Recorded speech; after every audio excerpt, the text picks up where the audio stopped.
Welcome to the Insurance Producers Podcast, where we bring you the top personalized producers, insurance agents, and industry partners, giving you at least 3 takeaways to 10x your production and build your multi-million-dollar revenue books. So sit back, relax, and become inspired by the success stories and strategies of the world's top insurance minds. Let's roll. All right. Welcome back, everyone. Welcome to Insurance Producers Podcast. I am Cyrus Jaffrey, your host. I am super excited today. We have a special guest here, Aaron LeBlanc. Man, how are you? I'm doing awesome. Thanks so much for having me, and good morning. Hey, good morning, man. No, it's a pleasure to have you on. Aaron's been in the industry for about 7 years, and he's going to share a little bit about how he got into it, where he's having some extremely great success. And we're excited to hear his story, and hopefully a lot of producers listening to it can implement some of the things that he's been doing. And if we can help a couple people, this podcast is a win for me. So, Aaron, man, tell us a little bit about you, man. Where you're from, how long in the industry, how you got into it, really quick, and we'll go dive deep. Yeah, I'm from Spokane, Washington, where our agency is located. Born and raised here. Been in the industry about 7 years. Took a lot of blue-collar work experience and have applied it into this white-collar industry and just had tremendous success. My wife had been running the agency for about a decade prior to me coming on, and then we purchased it back in January of 2020, and it's just been growing like gangbusters ever since. That's awesome, Aaron. So, hey, what maybe you want to share a little bit about where were you before this, real quick? Yeah, so most of my 20s I spent in construction, so different trades, different custom home builders. That just never really took off. Got a job out at a manufacturing plant and worked there for about 10 years and kind of worked my way all the way up as high as I could go and maxed out with PTO and all that jazz, and just really wasn't correlating. My work ethic didn't equal my paycheck, and seeing what this industry could offer, I thought maybe I'll give that a go. That's awesome. So tell us a little bit about your agency. What kind of agency do you guys have, and how many sales, account managers, CSRs, and we'll go from there. Yeah, right now we're at a team of 7. My wife does all admin and HR and kind of runs the show. My sister-in-law is our top personal lines account manager. And then we also have a commercial lines account manager. We have an agent that is nearing his 2-year mark. We have a brand new agent who's still in training. And then we have more of a CSR client-facing newer gal also. That's awesome. Aaron, personal lines, commercial, what kind of an agency? Yeah, I think right now we're at about 75% personal and 25% commercial, farm, bonds. Very cool. And you're in Spokane, Washington, right? That's correct. What's the market like over there? What's the carrier stuff look like? I mean, I know it's hard everywhere, but what's that kind of look like for you guys over there? Yeah, I don't have much to compare our commissioner to, but from what I hear, it's pretty tough comparatively. We've had a lot of carriers take some pretty drastic measures to stop business and non-renew business. Wildfires have become more prevalent up here. And then I've also noticed some non-resident licenses that are no longer being honored. So we've kind of had to take a step back in a couple other states also. But in spite of all of that, because everybody's going through it, we're still finding tremendous success. Yeah, absolutely, man. It's one of the toughest times it's ever been in the industry, as everybody talks about. But with that comes a lot of tough times like that. There comes a lot of opportunities as well. You know, this is an opportunity for the strong are going to survive. I mean, this industry is not going anywhere. The strongs are going to survive, and a lot of the weaker agencies, in my opinion, are going to get bought out or sold or honestly just kind of fold. And I think a lot of the strong ones are going to get bigger and stronger from this. And we encourage everybody, man, in this industry to just kind of hang tight. And we've had this before. It hasn't been this strong. This is probably probably the most adverse it's ever been.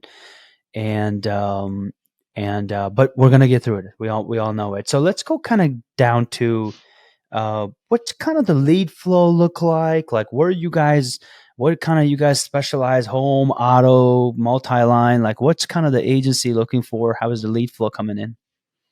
Yeah, I think our biggest asset is our name and location. Been here since 1989. We're right on the main strip of Spokane Division. So there's just a lot of name recognition of people driving by our agency for years. And then on top of that, we've started partnering intensively with different nonprofits, making sure our name is out there. So once people connect A to B and go, oh, all right, well, I know who you are, I know where you are, and now I see that you partner with XYZ, we're going to give you a shot at my next renewal. Our leads really are organic. We don't buy a bunch of leads. And a lot of it's our Google presence also, being intense on Google reviews and making sure that we're just up there anytime somebody does a search. And then we've really also narrowed our appetite that we have some agencies that are fine writing statements and are fine with no prior and are fine with monoline. We're not. So we don't want to be a dead end and say, sorry, we can't help you, click. We give these people resources on where they can find what they're looking for and then aim to graduate that client, maybe after they've had insurance for a year or they're ready to bump up their liability limits or they're ready to let someone write the package instead of piecemeal. So that's helped a lot with retention also, is just it's not come one, come all, and it's not we're not as sales focused as the previous owner was, which I think has really helped us maintain our staff also and just a better culture around here. Did I see that you guys had 634 reviews? That is correct. Yes, sir. Wow, that's incredible, man. When did you guys focus on that? How did you guys focus on that? I know the reason why everybody wants more Google reviews. Like, what's that process look like, man? Yeah, I think it was around the time we bought the agency in 2020. I think we're at about 200. And we just said, we want to be the number one referred to independent agency in Spokane. That's a tough metric to measure, right? How can you say you are or you aren't? But we did know that that was going to be a big aspect of it. So just really focusing on when a client calls and they say, I found you on Google, we make a note of that. And Hmm. then at the end of that experience, whether we get the business or not, we say to that person, if you enjoyed your experience working with us, if we did things different than you've normally interacted with an agent, an agency, we would love you to share that and just kind of have that heartfelt ask. Mhm. And it's produced, obviously. Yeah, what I love that you guys don't just have like, for example, for us, like I think we have like 350 reviews, and we're trying to focus on reviews as much as I can. And you guys obviously doubling us, but we only have like one or two bad reviews. What I love about you guys, and we almost look fake because it's like just 349 like 5-star reviews. You guys do have actually, which helps you guys, right? Like you guys have some 2 stars, 3 stars, 4 stars. Like it happens, man. Nobody's perfect, and you don't want to be known as like the perfect agency. So was that something that you guys talk about that? Like, to explain that to me real quick. We worked with an SEO guy, and he also said making sure that you respond to every review. Hmm. You will notice some folks will only address a bad review. Hmm. We make sure that every time somebody interacts with us that way, we're commenting on it. And yeah, I mean, the nature of the beast is you are going to have people that are upset that Mm-hmm. they get that, sorry, we're not a good fit for your insurance needs, and we give them a referral, and maybe they take that personal and they go and give a bad review, or something went sideways with the carrier, or they chose not to purchase a certain coverage and now the claim's being denied. They're going to voice their opinion. But going ahead and addressing that courageously uncomfortable is one of our 6 NTI laws. things we live by. So making sure that we stick our face out there and go, I understand you weren't thrilled about this experience. Can we discuss that? Is there any way you could change your review or remove your review? But we do want to make it right. And we try that every time. Sometimes it works, sometimes it doesn't. What are your 6 NTI laws? Yes. So courageously uncomfortable. We have 2 that are no. So there's no dead ends here. If we don't have the solution, we're going to find it. We don't just say, sorry, that's the way it is. I love that. Let us look into it. No jerks allowed. That goes for clients and team. We're very slow to hire, very quick to fire, making sure that if you are portraying our agency and you are being a jerk, that's not tolerated. Irrational generosity. So we give like no one else. We share bonuses, and we are very transparent with our team about how we're doing, and that equates to how they're doing financially. And then our nonprofits, and we even tithe out of the agency. I mean, just a lot of different things that we're saying we're going to do this different, because really it's not ours. This doesn't belong to me and my wife. We were blessed from the previous owner, made us a great deal, and it's God. So we just kind of give it all up to him and say, we're going to trust you to keep steering this ship. Irrational generosity, courageously uncomfortable, no jerks allowed, no dead ends. I know I put you on the spot. I apologize. Yeah. I've got them all right But here. I'm curious, I shouldn't have to look, but we have 5 core values, which I'm assuming it's kind of like your purposeful growth and engaged connections. Love that. So just making sure that we're always being engaged with whatever the situation calls for. Just getting our face in there. Yeah. That's cool. That's awesome. So Aaron, you're on the on the sales side, right? So obviously having a lot of success. I guess tell me, man, what has been? Where are you guys seeing some success on the personal side, commercial side, and I guess why, man? Why are you guys having some success right now? Mm-hmm. Well, when I got my start, it was the previous owner's agency, and there wasn't the same training regiment that we now have. So that was really tough for me to get a handle on what I was doing and how to do it. And I started with a stack of notepads, and each notepad had a different client on it. And then I went to Easy IQ, which was developed by someone in this area, a salesman, and it was a great way to help your sales funnel. And then it's just kind of evolved over time as far as how I'm taking leads, discovery, how I'm following up. I've kind of made it my own. But yeah, now where we're at is like we almost require the Canopy link. I don't know if you're familiar with that one, or deck pages if they don't want to do the Canopy link. We're no longer going to sell you something. We are going to advise you, and we are going to start with what coverage you have. And if you don't want to take the time to even investigate that, anyone can sell you something cheaper by cutting off coverage, and you don't even know what coverage you have. I don't know what coverage you have. That's just a bad way to do business. So we've stopped doing that. And I think our main success is coming from very clear communication, turnaround times, and just setting it up on the front end. So there's not this quote and hope. There is a true wedge moment. And at the end of the day, if their coverage is good and their price is good, and I don't ever break somebody else's tower down to try to build mine up, I just let them know, hey, let's take a peek before your next renewal, because you're in a pretty good spot right now. Yeah, and sometimes you don't win, and that's okay. Like you're not going to win all the time, man. In our industry, you're going to lose once in a while. For people that don't know Canopy Connect, I think you're crazy if you don't know Canopy Connect, man. Aaron, share a little bit about how you use it and why you use it. Like I understand it because we use it every day, but for some agencies that don't know or producers that don't know, tell people why is that a priority and how do you use it today?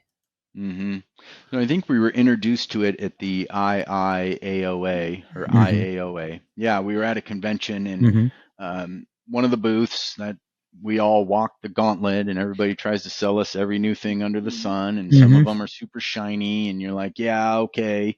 But when we really got this one and started implementing it, it just changed the game. It Hmm. was like we are starting from a common ground. We know some things, Hmm. price, sure, but we know what your coverages are. We know your X date. We have all of your VIN numbers. Part of the Canopy link is you also enter in all of the driver's information. Hmm. So it really makes that initial discovery call more about a relationship than we're just parroting back and forth Alpha Tango Romeo VIN numbers, and it's just that's such a waste of time. Hmm. There's no connection. There's no relationship being built, and it takes a discovery call from being 45 minutes down to 15, and you're just confirming some things. I see these vehicles. I see these lien holders. I don't know if you're aware that you do or don't have coverages here, there, the other, and then away you go, and it just makes the end product of your proposal that much smoother. Yeah, I feel like it's almost like giving you an edge already because everybody always asks, "What do you pay?" and nobody tells you the truth.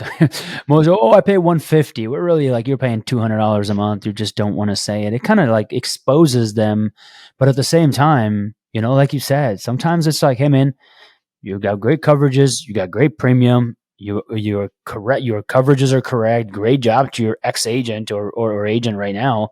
They've done a Mm-hmm. really good job." And almost like telling them, "Hey, if things change in the future, come back." And they appreciate that a lot of times more than you think, because you're not just another salesperson just selling them something. Because what you could do is, well, they did this wrong and this wrong and this wrong. Where in essence, man, they got great coverages, umbrella, they got their boats covered, they got everything that they need. Like, hey, there's not really any changes and their rates look good.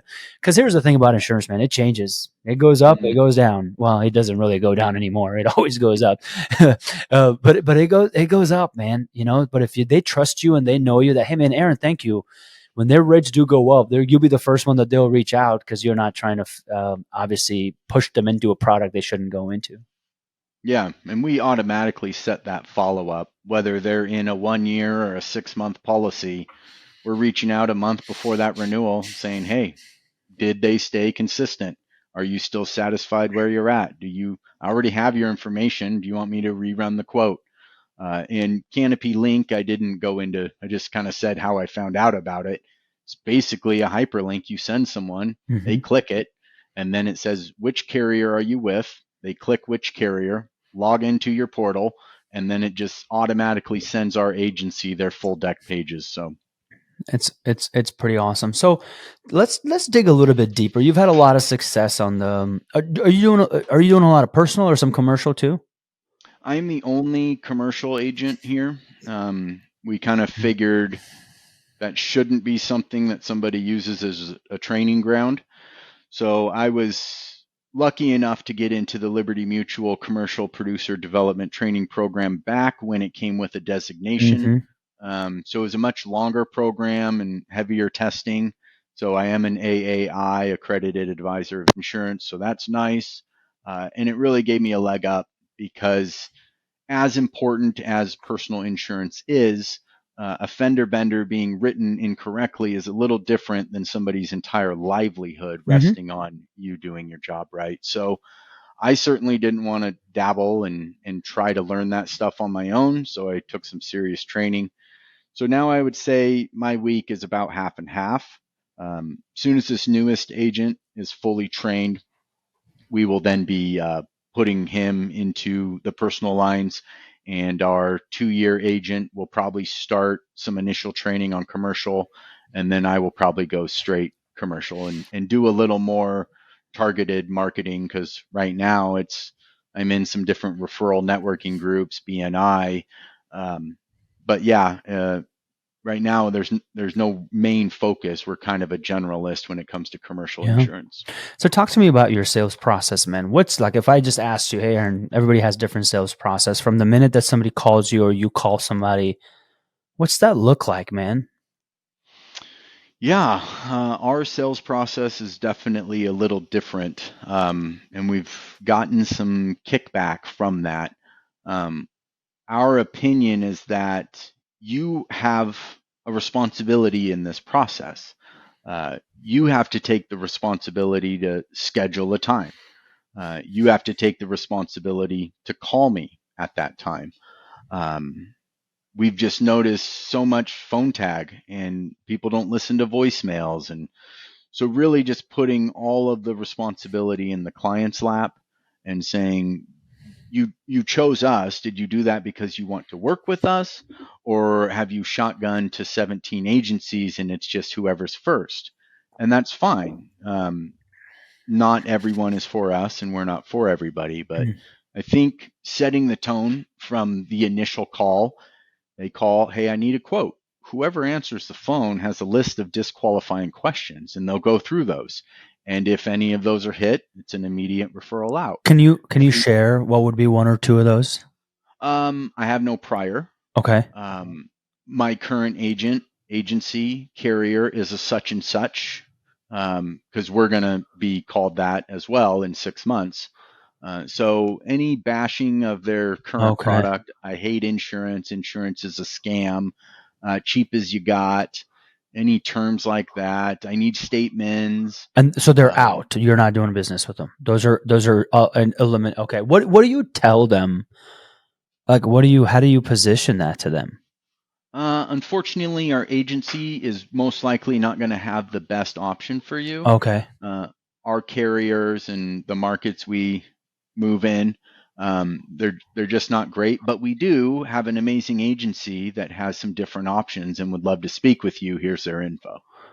Oh, perfect. So you refer other agencies that maybe specializes in more non-standard stuff, which some agencies do, which is perfect for them because they've kind of made a living off of that. Dude, I love that, man. Because not everybody. I think when you figure out who your ideal client is, you're gonna win. You're gonna win a lot of times. We're in the same boat, man. If you don't have a home, we don't insure you. Like we're just, Hmm. it's very rare unless like a close friend or a family or something. Like we're home only, like not a home only, but like you have to have, that's like our qualification. Like if you don't have a home that you need homeowners insurance for, you're not going to work with us. And we just kind of, that's kind of become our thing. So I love that you have your, like, you're niched in in a capacity. Okay. So that's your process. Those are some questions that eliminates you. What's after that look like? So they get through the initial underwriting. Our whoever answers the phone, it's not just our CSR. I mean, it could be another agent that is on that call. Our next move is to ask them when would be a good time to schedule a phone call. Um, and then we pull up that agent's calendar, and we use bookings for that, Mm-hmm. and basically just say he can talk to you today at 2, today at 4, or if it needs to wait till tomorrow, I can actually send you a link and you schedule your own appointment tomorrow through Friday or whatever. So, Uh, so this is there. Are they gathering some of the immediate information, like first name, last name, date of birth, address, any of that stuff on that first call, or no? First name, name, phone number, and email address, Okay. and then prompting them to do Canopy before their Okay. appointment. Perfect. Yeah, but the discovery, that initial I need a Yeah. quote call is really just, are we going to be a good fit? Okay, now let's schedule a time with whichever agent is available or whichever agent's quote day it is, or if it's commercial, obviously with my Hmm. schedule. And then once they get them on the books with their appointment, that's when the true discovery call of Yeah. all of the rigmarole will happen. How do you get away with that? Because in today's society, man, if I'm calling somebody, I'm saying, dude, I need a quote right now. This is the only time I have. Like, can you just get somebody right now? Because everybody's busy, right? Like, and I'm just being devil's advocate here. Then that's not a client you want, I'm assuming. Exactly. Okay. Basically, it's like, do you have all of this information ready? Hmm. Can you go on Canopy and provide your link right away? Excellent. Even if they are sitting there with the deck pages Yeah. or they're knocking at our door, our locked door, Uh huh. since COVID, we locked it and we never unlocked it. And there's a huge sign that says by appointment only, and we won't answer the door unless I see the mailman. It's like, you're either going to call, text, email, you're going to schedule an appointment. And some folks have had a real hard time with that, and they've left.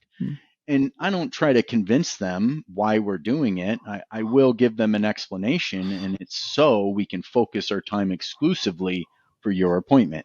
So we don't have to get up and check the door every 15 minutes, or somebody just walks in and now we have to hire a receptionist. We don't need any of that. But somebody that's chomping at the bit and says, I need this today, unfortunately, that was their lack of planning. And we are now setting a tone that we are going to be at their beck and call. So we're just kind of shutting that down right away. And yeah, it's not for everybody, and we do lose plenty of clients that way, but those aren't the retaining clients for the most part. And we know that. I love it. Okay. So they schedule that. You get on a call with them at 2:00. You're asking some underwriting questions, personal information, right? Like, tell me a little bit about that real quick. Yeah. Hopefully we have their deck pages by then. Sometimes at that discovery call, if they haven't, we'll reschedule it. We'll, if they don't have that info in front of them, they don't have their VIN numbers and their coverages and every driver's date of birth and driver's license. If they don't have that information, what am I doing? I'm just going to have to do this again, or now I'm going to have to play phone tag or text back and forth or email, or I want to be as efficient as possible, dedicate my half-hour discovery call to them, and know at the end of that call, I have everything I need to provide the most accurate quote, to find the wedge that I'm going to use to win this business.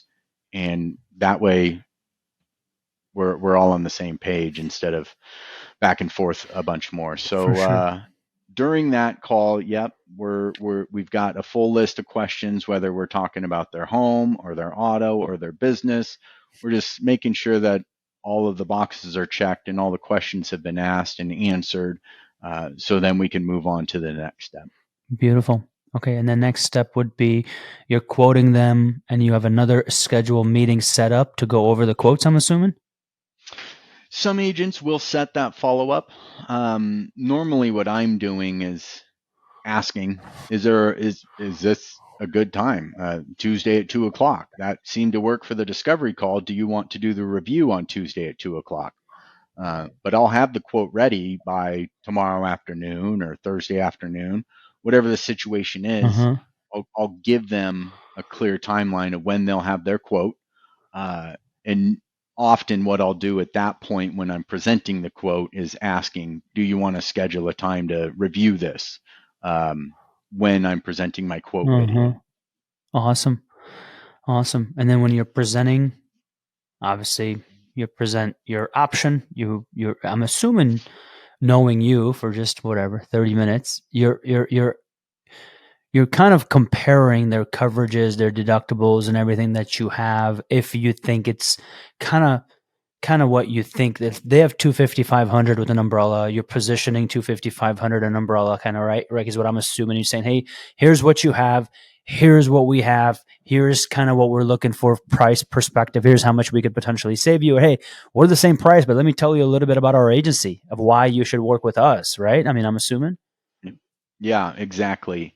In that quote video proposal, I will 90% of the time bring up their deck page and highlight a few things, and then jump directly to why this is a better option, what this comes with where theirs doesn't.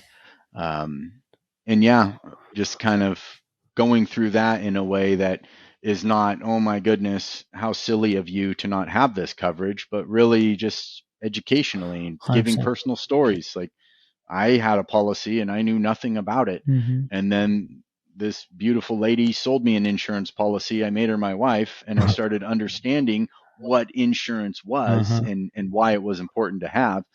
Before that, no one had educated me. This isn't something we learn in school. You turn on your TV and all they talk about is how cheap you can get it. Nobody is saying you need more coverage to protect your assets. That's what I'm doing here. And so having that discussion with them in the quote video, offering some of the additional discounts, coverages, endorsements. But really, what's great is I can kind of get all that into a 5-minute Uh-huh. video Uh-huh. Are you and using hit all the Loom? high. What are you using for Um, video proposal? it's right through our Okay, website, perfect. Advisor Evolved. Yeah. Awesome. Yep. Um, get all that into a 5-minute presentation, and they can watch and rewatch. Mhm. And every time they watch it, they use a password to Mhm. log into the video, and it tells me they've watched it 7 Mhm. times. Mhm. So That's cool. then I know that they're invested and they're taking the time. And then our final call, or sometimes there's multiple additional calls. Yeah. But the next appointment, they're going to have some clear questions, and it's going to make that conversation better instead of, "Hey, thanks for calling back in. Do you want me to lead, or did you have, Uh-huh. how do you want this call to go?" It's like I already know where it's going. We're Yeah. we're discussing what they just viewed. Very cool. Very cool. Awesome, man. Aaron, dude, great job. Do you have anything else to share? I've got one more question for you. Just if you're new in the industry, and you're cutting your teeth, tenacity is king. You got to make sure that you're clearly following up, and hang in there. It gets so much better as you get more knowledgeable, and it becomes second nature. I think my headset's about to cut out. No worries. Okay. Last question, man. If there's one thing that you would be called win the day, whether it's workout, whether it's so many phone calls, sales quotas, kissing your wife, as small as it is, like what would be one thing like that every day you do on a daily basis, which becomes your non-negotiable? Could be personal or business. What would that be? Definitely attitude. You Attitude. get to choose what kind of day you're going to have, and it doesn't matter how many no's you get, and it doesn't matter what's on the spreadsheet or in the pipeline. Man, you just got to realize that life is short, and how long are we going to sit here in our office in our career? How much of our life are we trading for dollars? And you got to have the attitude of, hey, this is a good thing, and I'm happy to be here, and I'm going to give it my best today. Attitude of gratitude, man. That's if you can have that, you're gonna be. You can. Man, there's so many people that didn't wake up today. So many people dealing with cancer, illnesses. You woke up today. You're healthy. You got a good your family, a roof over your head. You got a job. You're pretty much like in the 95. You're better than 95% of the world, man. So, Aaron, thanks for being here, man. Appreciate you. And if you guys have any questions for Aaron, you're very welcome to research him. Go check out their website, man. 640 some Google reviews. It's incredible. He shared a little bit about how he did some of that. Aaron, appreciate you being on, man, and let's stay in touch. Pleasure. Thanks, Cyrus. Yeah. Thanks.